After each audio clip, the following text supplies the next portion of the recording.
23h sur RTI1. Madame, monsieur, bonsoir. Les titres sommaires de ce journal.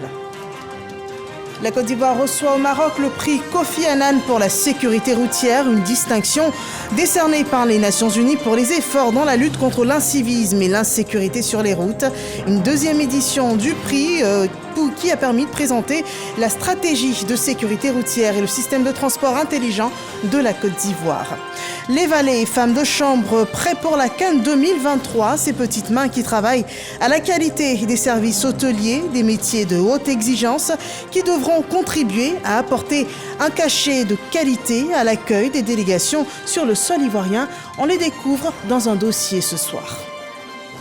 Et puis les autorités ivoiriennes plaident pour une facilitation du circuit d'exportation du café et du cacao dans l'objectif de la compétitivité sur le marché. Les négociations dans le cadre de l'entrée en vigueur du règlement européen sur la déforestation et la directive sur le devoir de vigilance des entreprises. On en parle dans ce journal. Bienvenue à tous. Mardi 26 septembre 2023, la communauté musulmane de Côte d'Ivoire commémore la naissance du prophète de l'islam dans le cadre du Maoulid, annoncé pour cette nuit du 26 au 27 septembre. Un temps d'enseignement et de partage, une cérémonie officielle qui a rappelé tout à l'heure les enseignements du prophète Mohammed sur l'équilibre et le bien-être de la famille.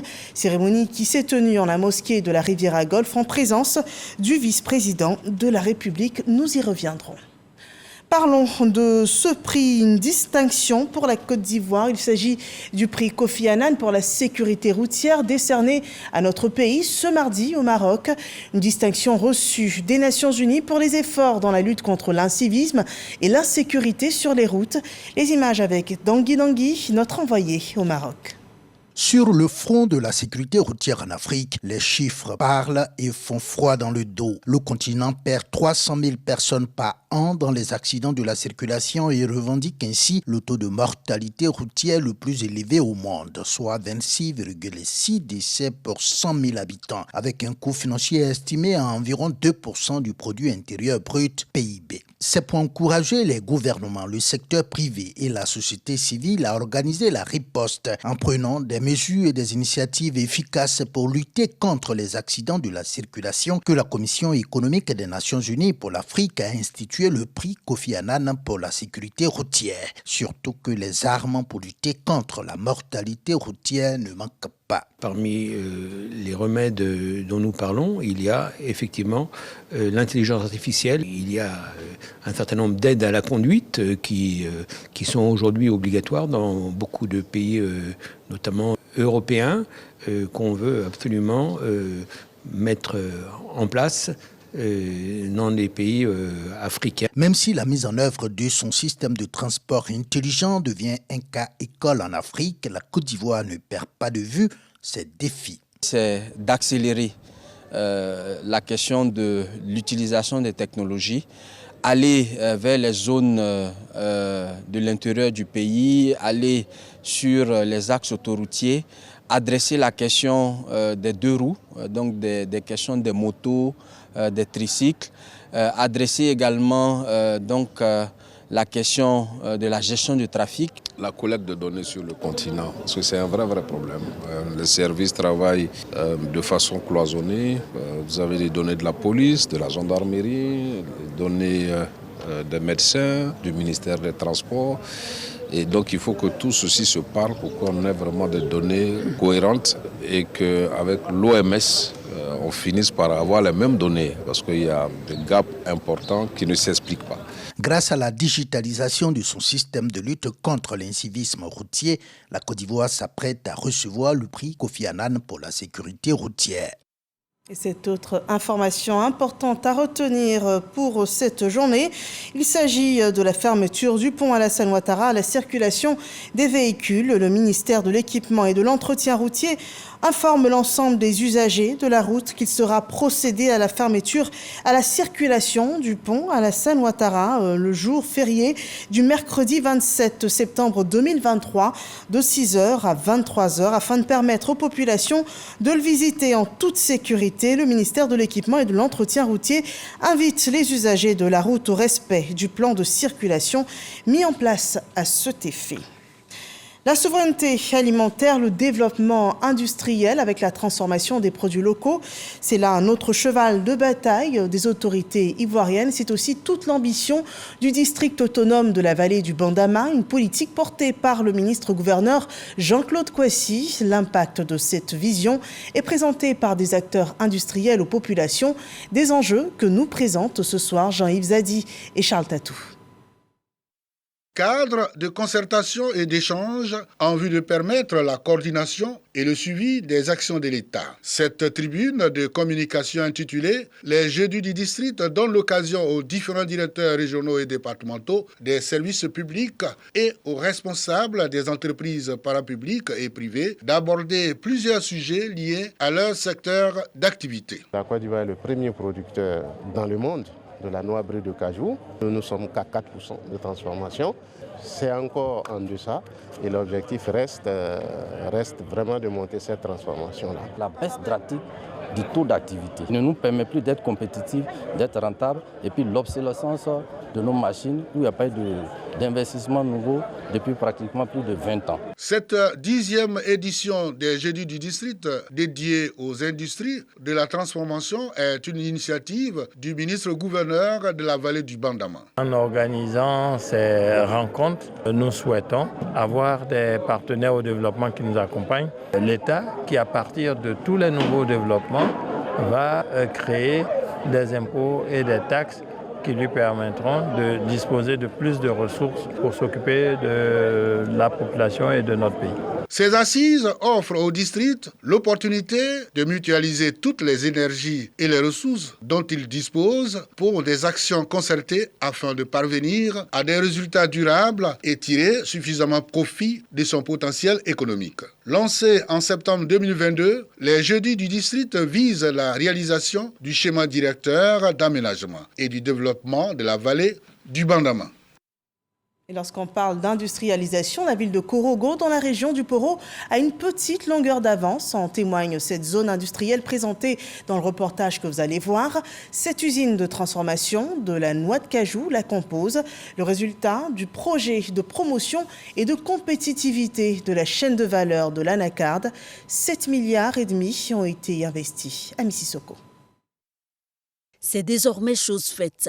La région du Poro a sa toute première zone agro-industrielle. Un rêve longtemps caressé par le monde des producteurs locaux qui vient ainsi de se réaliser. Un espace très attendu par les différents acteurs de la filière de l'anacarde qui ne manquent pas d'exprimer leur satisfaction. Au temps de notre papa, il n'y en avait pas.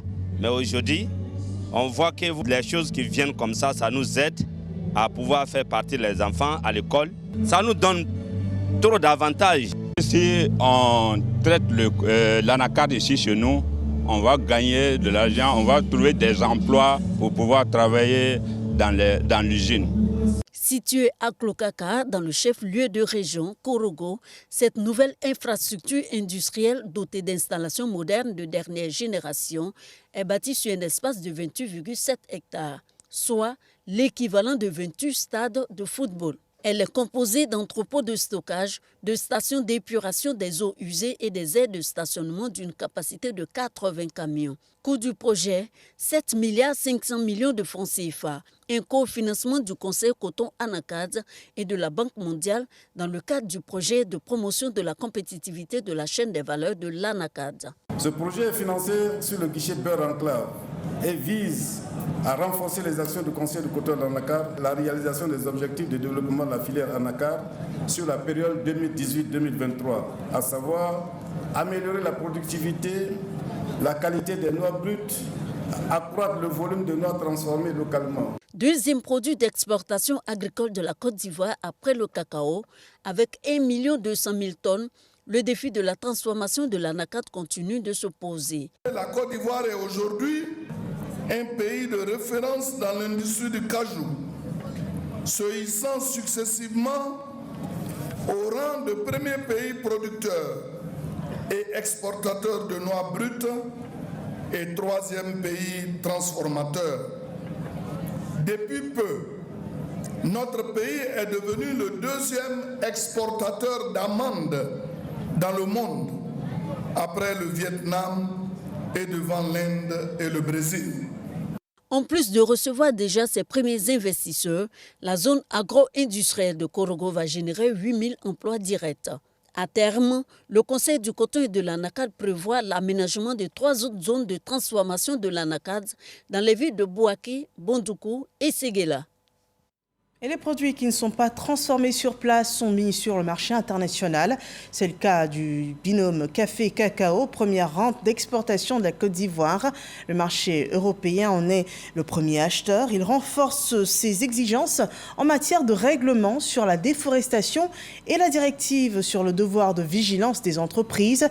Les autorités ivoiriennes qui souhaitent rester compétitives sur ce marché engagent les négociations. Lanciné Bakayoko nous en dit plus. Une nouvelle réglementation a été adoptée par l'Union européenne en relation avec la déforestation qui devrait interdire à partir de 2025 toutes les exportations, notamment le café et le cacao, vers son territoire, si la preuve n'est pas faite que les pays producteurs mènent une politique de durabilité qui inclut la certification, la traçabilité et la protection de l'environnement. Face à cette nouvelle réglementation aux allures de menaces, la mission ivoirienne à Bruxelles est donc allée plaider pour le classement de la Côte d'Ivoire comme pays à risque faible. Toutes les directions opérationnelles que nous avons rencontrées sont étonnées du fait que la Côte d'Ivoire est avancée et que la Côte d'Ivoire soit à ce niveau. Je peux dire que nos interlocuteurs sont satisfaits de l'état d'avancement de nos travaux. La partie ivoirienne a présenté les efforts réalisés dans le café-cacao, en l'occurrence dans le domaine de durabilité initié 2018. Il s'agit du recensement des producteurs et des vergers, de la mise en place d'un système de traçabilité nationale, de l'élaboration de la norme ARS 1000 pour le cacao durable, ainsi que l'application de l'agroforesterie et du projet de contribution à la reforestation. La base pour nous, c'est la géolocalisation des espaces sur lesquels nos planteurs font le cacao. Et à partir du mois d'octobre, nous sommes en train de passer en vitesse de croisière pour ce qui concerne la distribution des cartes. C'est la base de la traçabilité. Cette mission a également permis à la Côte d'Ivoire et à l'Union européenne de relever les synergies d'action et de rassurer les producteurs sur la volonté commune de garantir la survie de la filière. Il n'y a pas que l'Union européenne qui ajuste ses normes de qualité à l'échelle africaine. Un comité ouest-africain de contrôle des engrais est ouvert. Juliette Ouéa. Les engrais sont utilisés pour accroître la fertilité des sols et améliorer la quantité des productions agricoles. Les plus utilisés sont issus de matières animales ou végétales. Malheureusement, de nombreux agriculteurs en Afrique de l'Ouest et au Sahel rencontrent des difficultés, notamment l'accès aux engrais de qualité. Notre sous-région présente un des taux d'utilisation le plus faible de la planète, moins de 30 kg par hectare contre 135 kg hectare pour la moyenne mondiale. Si nous n'avions pas de bons engrais, si nous n'arrivons pas à accéder à ces bons engrais, si nous n'arrivons pas à les utiliser au temps opportun, il est difficile pour nous de pouvoir répondre à vos besoins alimentaires. Pour remédier à cette situation, la CEDEAO, l'UEMOA et le CILS, Comité inter-État de lutte contre la sécheresse au Sahel, mettent en place le Comité ouest-africain de contrôle des engrais. Cette structure, coprésidée par la Côte d'Ivoire et le Nigeria, veille au respect, à l'application des règles et normes communautaires en matière de contrôle de la qualité des engrais. La rencontre de ce jour représente une très grande avancée dans la marche vers les objectifs de développement durable, d'éradication de la pauvreté et de lutte contre la faim à travers une augmentation quantitative et qualitative de l'utilisation des engrais, aussi bien minéraux qu'organiques. Je suis convaincu que grâce à notre détermination collective et à notre engagement envers la coopération régionale, nous y parviendrons. Nous réussirons à promouvoir l'utilisation responsable des engrais à préserver la santé de nos sols et à renforcer la sécurité alimentaire dans notre région. Le comité ouest-africain de contrôle des engrais est composé des représentants des 15 pays membres de la CEDEAO, du Tchad et de la Mauritanie. Et le gouvernement investit également pour le développement des villes, des actions qui obligent les populations à être déguerpies. Après les travaux d'assainissement et de drainage engagés dans la ville d'Abidjan, les premiers chèques d'indemnisation sont remis aux populations impactées par le ministère de l'Hydraulique, de l'Assainissement et de la Salubrité. Ce sont ce jour 73 chèques qui ont été émis pour cette journée, avec plus de 630 millions de francs CFA dépensés. Grace Kando. Les populations de plusieurs sous-quartiers de Yopougon, 73 familles impactées par la libération des emprises en vue des travaux de drainage des eaux pluviales, reçoivent leurs chèques. Les montants varient de 4 à 20 millions de francs CFA. Un total de plus de 630 millions de francs CFA distribués aux bénéficiaires. C'est une entière satisfaction de percevoir les chèques aujourd'hui. Nous disons merci surtout au président de la République. Avec ces fonds, nous allons rebâtir les bâtis qui ont été démolis sur d'autres sites qui ne sont pas impactés, qui ne sont pas sur l'emprise du projet. À Yopougon, des fossés en terre existaient. Aujourd'hui, ces fossés ont été transformés en de grands canaux en béton armé. Donc ça va améliorer l'écoulement des eaux pluviales, donc limiter les inondations. Et puis ça va supprimer les éboulements de terrain qui entraînaient la chute des maisons avec les pertes en vie humaine. Ce projet est financé par l'État de Côte d'Ivoire et la Banque islamique de développement. On a commencé une première partie depuis 2020 et le projet suivait son cours. Ils ont bien voulu collaborer avec l'État de Côte d'Ivoire en quittant ces zones-là pour que le projet puisse naître. Et aujourd'hui, avec les efforts qui ont été faits aussi bien par ces populations, l'État a bien voulu payer le reliquat de ces indemnités-là. On a recensé 800 personnes qui devaient être impactées par le projet. Mais malheureusement, ces 800 personnes n'ont pas constitué tous leurs dossiers. Donc c'est le lieu de leur dire que l'État paye effectivement. Cette action s'inscrit dans le cadre du programme d'amélioration durable de la situation de l'assainissement et du drainage d'Abidjan. Et ce mardi, il s'est ouvert à Abidjan un séminaire continental sur le climat, l'environnement et la transition juste. C'est un séminaire qui met l'accent sur le rôle du dialogue social. Développement avec Amidi Rassouba et Didier Nguessa. 11 organisations de centrales syndicales provenant de l'Afrique de l'Ouest et du Centre prennent part au séminaire continental sur le climat, l'environnement et la transition juste. Selon les études du groupe intergouvernemental d'experts sur l'évolution du climat GIEC, un organisme regroupant près de 4000 scientifiques à travers le monde, la température moyenne à la surface de la Terre a augmenté de 0,6 degrés Celsius au cours des 100 dernières années. Les réflexions portent sur la transition juste et l'avenir du travail, le rôle du dialogue social. Ce séminaire se veut être un cadre de renforcement des capacités de nos partenaires syndicaux pour les outiller afin de mieux intervenir ou de mieux agir lorsqu'il s'agit du changement climatique. Les résultats contribueront à relever les défis du changement climatique et du déficit du travail décent. Puisque le changement climatique, il est aussi porteur d'opportunités pour les travailleurs à travers l'industrie du recyclage, l'industrie de l'énergie alternative, l'industrie aussi qui va permettre d'économiser des énergies. Et donc là, il y a des nouveaux secteurs, des opportunités d'emploi et d'emploi vert. Mais ce qu'il y a, c'est que vous devez former les travailleurs. Cet atelier renforce les capacités des organisations syndicales sur leur contribution à l'action climatique et le rôle fondamental du dialogue social dans la réalisation d'une transition écologique juste en Afrique. Et nous revenons à la commémoration de la naissance du prophète de l'islam, le Maoulid, une nuit de prière et d'enseignement autour de la naissance de la vie du prophète Mohammed. La célébration officielle s'est tenue ce soir en la grande mosquée de la Riviera Golfe sous le thème les enseignements du messager d'Allah pour l'équilibre et le bien-être de la famille. Une cérémonie qui a enregistré la présence du vice-président de la République. Et sachez que nos reporters sillonnent en ce moment le pays et vous rapporterons toutes les images de cette célébration du Maolid 2023 au cours de nos prochaines éditions. Et puisque nous parlons de spiritualité, voyons ce moment de prière pour la paix et l'unité dans la ville de Bouaké avec Boubacar Silla et Kader Sogodogo. Cérémonie de prière et de lecture du Saint-Courant pour la paix, l'unité et le vivre ensemble en Côte d'Ivoire. Une rencontre initiée par les guides religieux du quartier Kodjakofikro à Bouaké. Un rendez-vous également consacré à des bénédictions pour le président de la République, Alassane Ouattara. Plusieurs imams, guides religieux et fidèles musulmans venus des différentes régions du pays ont pris part à cette rencontre spirituelle.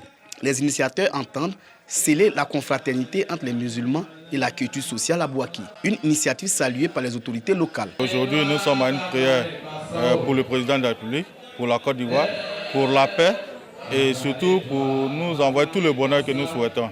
Que Dieu exauce toutes les prières faites ici, que le président ait longue vie et qu'il ait l'intelligence et la sagesse nécessaires pour conduire notre pays à bon port. Cette activité placée sous le parrainage de Bakary Konaté, imam de la mosquée du quartier Djambourou, constitue la première étape de mois de prière pour la paix en Côte d'Ivoire. Occasion pour les responsables de la mosquée de Kodjakofikro de solliciter de bonnes volontés pour l'achèvement de leur édifice religieux. À présent, l'actualité politique. Après les élections locales, les élus s'installent dans la ville de Thiémé-Lécro. Le docteur Samira Kouadio est désigné maire par son conseil. Reportage par Herman Yamia.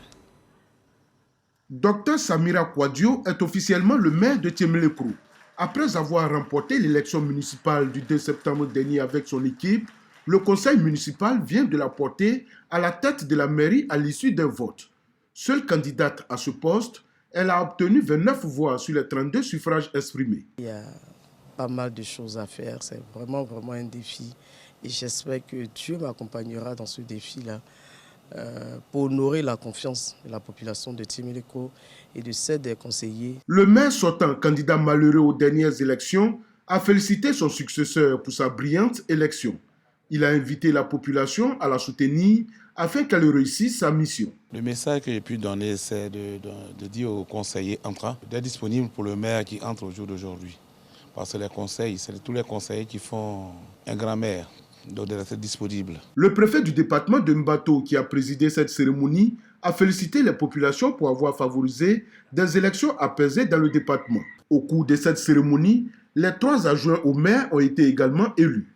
Les populations attendent beaucoup de cette équipe municipale pour l'amélioration de leurs conditions de vie et aussi pour sentir un début de développement dans cette bourgade qui est encore à la traîne comparée aux autres localités du pays. La région du Béret a porté son choix sur Moussa Dosso pour la direction du conseil régional, son installation par Djeneba Ouattara et Charles Tatou.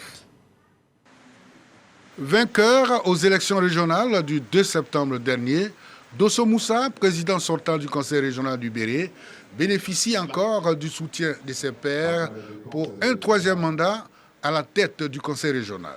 Sur 50 conseillers, dont une absence, les 49 conseillers ont à l'unanimité accordé leur voix à Dosso Moussa et à ses 4 vice-présidents.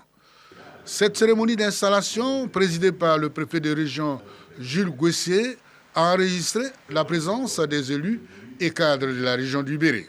L'éducation, la santé et le développement sont les priorités du nouvel élu. Ce ne sont pas ces 4 segments de notre politique, la question d'environnement aujourd'hui. Et même ici, avec nos populations, nous avons d'autres priorités, question d'agriculture, du vivrier, la vie chère. En tout cas, c'est toutes ces questions qui seront sur la table du conseil régional pour les 5 années à venir. Dosso Moussa appelle les filles et fils de la région du Béret à l'union, à la cohésion et à l'entente pour l'essor de leur territoire régional. Le préfet de région, pour sa part, exhorte les populations à donner une image positive à la région du Béret, surtout au chef-lieu de région, Makono. Nous sommes à quelques mois de la Coupe d'Afrique des Nations qui se tiendra en janvier prochain en Côte d'Ivoire. Un événement sportif aux grands enjeux touristiques, culturels, mais aussi économiques pour notre pays. Un événement qui attirera des millions de personnes sur le sol ivoirien. Un monde à accueillir, mais surtout à héberger sur pratiquement un mois. Les hôtels s'y préparent et accentuent chaque jour leurs exigences en termes de services. Patricia Omouetia nous présente le service de valet et femmes de chambre dans des réceptifs retenus pour cette CAN 2023. On regarde.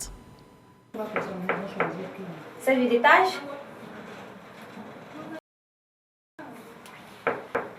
Service d'étage. Aïssata est femme de chambre dans ce hôtel 5 étoiles. Tout comme son homologue, valet de chambre, dès qu'un client a quitté sa chambre, elle change les draps, fait les lits et veille à la propreté des chambres de l'hôtel dans les délais impartis, c'est-à-dire 15 à 20 minutes par chambre. Puis, elle remet de l'ordre dans les chambres et les couloirs après le départ des clients. Dans cet hôtel, 179 chambres sont traitées tous les jours par Aïssata et ses collègues. C'est une équipe de 14 femmes de chambre et 6 valets de chambre qui travaillent de jour comme de nuit. Après avoir tapé 3 fois, parce que ça c'est la procédure, nous rentrons et puis on tire le voilage pour éclairer la chambre. Et quand nous éclairons la chambre, on débarrasse le sale. Porter les gants, débarrasser le linge sale qui contient le lit, avec le lavabo, les draps de bain, nous retirons tout ça pour mettre dans le sac linge sale. La femme de chambre fait le ménage dans les chambres et les réapprovisionne en linge propre. Elle trie les draps, les serviettes et les peignoirs, envoyant le linge sale au service de lingerie responsable de l'entretien et de la gestion du linge de l'hôtel. Plus de 200 draps, serviettes et housses de couette sont traités dans ce service sous le contrôle de l'assistant-chef de buanderie, Guillaume. Il a sous son contrôle 23 personnes. Nous changeons en fonction du travail effectué par les femmes de chambre et les valets. Donc cela veut dire que c'est ce qu'elles vont faire descendre en salle que nous sommes habilités de traiter et en un temps record. Toutes ces personnes travaillent sous l'autorité d'une gouvernante. Ici, la gouvernante générale, c'est elle, Namizata, également présidente des gouvernantes de Côte d'Ivoire. Chaque matin, elle donne son plan de travail où figurent notamment les départs, les arrivées et les recouches, c'est-à-dire les clients qui restent une deuxième nuit. Il y a des clients qui sont en long séjour, donc il y a beaucoup à faire. Il y a des chambres où le client vient pour une seule nuit, elle peut faire ça en 30 minutes. Donc elles font les chambres de 30 à 45 minutes, maximum 1 heure. Au niveau des chambres, on a déjà une commande de linge en cours. Donc on aura de nouveaux linges. On est en train de faire ce qui est rénovation dans l'hôtel. Donc tout le monde est prêt avec toutes les procédures à rendre l'hôtel propre. À le garder propre parce qu'il est déjà propre, à le garder encore plus propre pour la CAN. La CAN, la Coupe d'Afrique des Nations. Tout ce personnel travaille dans le but de satisfaire les futurs clients qui viendront pour la CAN. D'autant plus que cet hôtel de 5 étoiles fait partie des grands établissements sélectionnés à Abidjan pour abriter la CAN. Tels sont les objectifs visés par cette session de renforcement de capacité des femmes de chambre et des valets de chambre. Cette formation vise à adapter les acquis professionnels des agents des réceptifs hôteliers aux nouvelles réglementations en matière de nettoyage et contrôle des chambres. Le cœur du tourisme, c'est l'hôtel. Or, l'hôtel, c'est d'abord la chambre. Et la chambre, les personnes qui les tiennent sont les valets et femmes de chambre. Ce qu'on appelle nos petites mains ouvrières. C'est elles qui font que quand un client arrive à l'hôtel qui passe une nuit, il passe dans un cadre agréable, propre, nettoyé. Donc, il était essentiel.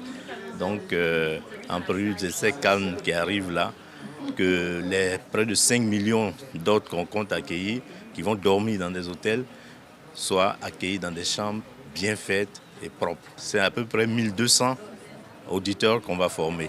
12 modules au menu de cette session de formation. Des thèmes tels que le tourisme et l'hôtellerie, les différents modes d'hébergement et la qualité de l'accueil et du service sont développés. Cette formation des femmes de chambre et des valets de chambre se poursuivra à Boaké, Korogo, San Pedro et Yamoussoukro. Ce sont les villes hôtes de la Coupe d'Afrique des Nations de football que la Côte d'Ivoire abritera cette année. Voilà, les hôtels et leur personnel dans les starting blocks pour accueillir au mieux les visiteurs. qui viendront en Côte d'Ivoire pour la CAN 2023 en janvier prochain. Et puis, la Côte d'Ivoire sort de la compétition de la CAN de 2024, donc la CAN féminine. Après le succès à l'aller 2-0, les éléphantes sont tombées lors de leur déplacement chez leur adversaire cet après-midi. Lors des séances de tir au but, la Tanzanie qui accède ainsi au deuxième tour de cette phase éliminatoire. Je vous propose à présent un bref tour du monde de l'actualité internationale en passant par le Niger, la Libye, la France et l'Algérie. La junte militaire souhaite être impliquée dans le retrait des troupes françaises de son territoire. Un départ que le président français Emmanuel Macron a annoncé pour la fin de l'année. Cela fait plus de 10 ans que les militaires français sont sur le territoire nigérien. Le président français a précisé que le retrait des 1500 soldats se ferait dans les semaines et les mois à venir pour être achevé d'ici 3 mois. 8 responsables qui exercent dans le secteur des barrages et de l'eau sont placés en détention provisoire. Le procureur général de Tripoli a ordonné cette condamnation qui fait suite à la catastrophe de Derna. 2 barrages submergés par la pluie avaient cédé. Les rescapés dénoncent négligence et corruption. Un ancien militaire libérien a été placé en détention provisoire par la Cour d'appel de Paris. Il est accusé de crimes contre l'humanité durant la guerre civile du Libéria dans les années 1990. L'accusé, qui vit en France depuis 20 ans, avait déjà été mis en examen le 13 septembre dernier avant d'être placé sous contrôle judiciaire. Ces actions en justice font suite à une plainte déposée par une ONG. Depuis 2012, cette organisation documente les crimes commis pendant les 2 guerres civiles qui ont secoué le Libéria. La Fédération algérienne de football a annoncé ce mardi le retrait de l'Algérie pour l'organisation de la Coupe d'Afrique des Nations des éditions 2025 et 2027. C'est par courrier que la CAF a reçu cette information, une décision qui survient à quelques heures de la décision de la CAF qui doit annoncer ce mercredi les élus pour l'organisation de la compétition. L'actu en bref par Angela Diallo qui met un terme à cette édition d'information. Merci de nous avoir suivis. Excellente célébration du Maoulid à tous les musulmans de Côte d'Ivoire et excellente suite des programmes sur RTI 1.